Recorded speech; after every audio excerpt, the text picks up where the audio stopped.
2001 থেকে 2008 আমরা জাতীয়ভাবে ঐক্যবদ্ধ নির্বাচন করেছি। আমরা এই অঞ্চলে 2001 সালে মাশরাফি নিজাম সাহেবের সাথে আমি নির্বাচনে ফুল টাইম ছিলাম। আবার 2008-এ জেলা সিদ্ধান্ত শহীদুদ্দিন চৌধুরী সাহেবের সাথে ফুল টাইম ছিলাম। এই জন্য আমি বলতে চাই, আমি আজকে একটা মুখ্য কথা স্মরণ করছি। 1999 সালে আওয়ামী লীগ প্রথম আলেকজান্ডার আমাদেরকে মামলা দিয়েছিল, সে মহিবুল্লাহ আজকে নেই, তাকে আমাদেরকে আসামি করা হয়েছিল। সে মহিবুল্লাহ চলে গেছে, তাকে আমি স্মরণ করছি এবং তাকে যেন আল্লাহ জান্নাত নসিব করেন। সম্মানিত ভাইয়েরা, আমি প্রথমে জুলাই আন্দোলনে যারা শহীদ হয়েছে, পেশিস আন্দোলন করতে গিয়ে শহীদদেরকে অত্যন্ত শ্রদ্ধার স্মরণ করছি এবং যারা আহত হয়েছে, পঙ্গুত্ব বরণ করছে, তাদের সুস্থতা কামনা করছি। সম্মানিত ভাইয়েরা, আমি দীর্ঘায়িত করব না। আমাদের নেতৃবৃন্দ, জাতীয় নেতৃবৃন্দ এখানে আছে। জামাত ইসলামীর সাথে জাতীয়ভাবে বিএনপির সাথে কোন ধরনের দূরত্ব নেই। আমরা বলতে চাই, আমরা রাজনৈতিকভাবে আলাদা দর্শনে বিশ্বাস করি, বিএনপি আলাদা দর্শনে বিশ্বাস করে। দেশের স্বার্থে, জাতির স্বার্থে আমরা এক। আমি আশরাফুদ্দিন নিজাম ভাই, ওনার সাথে আমার কন্টিনিউ কথা হয়। সেদিন এরিসবি ভাইকে এবং খাইলেও বলেছি, আপনারা জাতীয় পর্যায়ে আছেন, আপনারা কথা বলেন।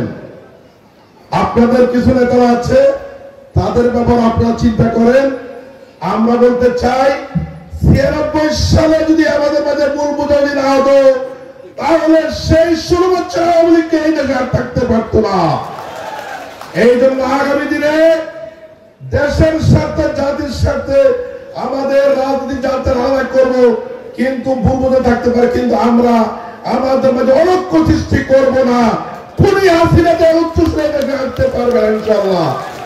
এই জন্য আমি বলতে চাই, আমি কোথায় কি হলো না হলো আমি বিনীত অনুরোধ করবো, বিশেষ করে রামগতি কবল না করে আমরা সুন্দর একটি পরিবেশ রক্ষা করে চলবো। আর লক্ষ্মীপুরে আমার বড় ভাই শহীদুদ্দিন চৌধুরী খায়রুল আছে, আমি অনুরোধ করব, আমার দলের পক্ষে দায়িত্ব নিয়ে বলছি, আমাদের পক্ষে থেকে কোনো অনিয়ম আমরা করবো না, অনিয়ম করতে দেব না। আপনারা আপনাদের পক্ষে রাখবেন। আমরা লক্ষ্মীপুরকে একটি সুন্দর লক্ষ্মীপুর জেলা রাখতে চাই এবং জাতীয় আমাদের থেকে শিক্ষা নিতে পারে। বাংলাদেশে কি হচ্ছে না হচ্ছে, আমরা লক্ষ্মীপুরের জাতীয় আমরা এক আছি। এই জন্য প্রিয় ভাইয়েরা, আমাকে বাংলাদেশ জামাত ইসলামী এই রামগতি 4 আসনে প্রার্থী ঘোষণা করেছে। আমি আমার নির্বাচনী কার্যক্রম করতেছি। আমার বড় ভাই আশরাফুদ্দিন নিজাম, উনি ওনার কার্যক্রম করতেছে। ওনাদের তো আমাকে নমিনেশন অলরেডি দল দিয়ে দিচ্ছে। আমরা আশা করি ওনাকে নমিনেশন দেয়। আমরা ইনশাআল্লাহ জাতীয়ভাবে আমরা এখানে রাজনীতি করতেছি। আমি আমার বিজয়ের জন্য সর্বোচ্চ চেষ্টা করব, উনি ওনার বিজয়ের জন্য সর্বোচ্চ চেষ্টা করবে।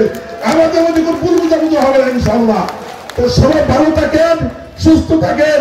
আল্লাহ যেন আমার বিশেষ করে আমার এলাকায় লক্ষ্মীপুরের জাতীয় নেতৃবৃন্দ আসছেন, এই জন্য আমি আমার পক্ষ থেকে, জামাতের পক্ষ থেকে ওনাদেরকে মোবারকবাদ জানাচ্ছি, ধন্যবাদ জানাচ্ছি। আসসালামু আলাইকুম ওয়া রাহমাতুল্লাহি ওয়া বারাকাতুহু।